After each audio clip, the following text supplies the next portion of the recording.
Mr. Speaker, 36 years ago, nearly 1,000 men, women, and children were murdered by Salvadoran soldiers in El Mozote, El Salvador.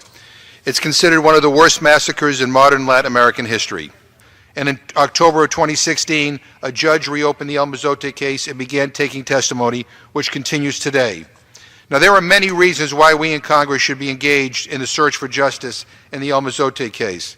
First, in the post-war period, the U.S. has supported a strong and independent judiciary in El Salvador, capable of prosecuting corruption and human rights abuses. El Mozote is viewed as an exemplar case on whether this is possible to achieve. Second, in the 1980s, the United States armed, trained, and equipped the Salvadoran armed forces, in particular the Army.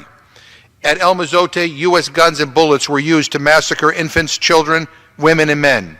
Third, the U.S. established and trained the Atlacat Battalion, ostensibly an elite rapid reaction counterinsurgency force. It was a major actor in the mass murder at El Mozote.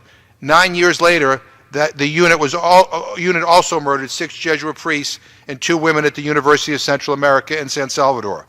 Finally, at the time of the massacre, the Salvadoran High Command denied that it even happened. The U.S. Embassy and the State Department echoed those denials and denigrated the Washington Post and the New York Times reporters who traveled to El Mozote and published detailed stories about the massacre.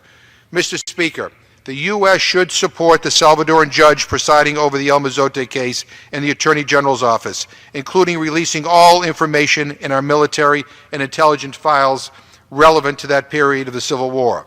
It would be a significant contribution to ending the culture of impunity in El Salvador. I yield back my time.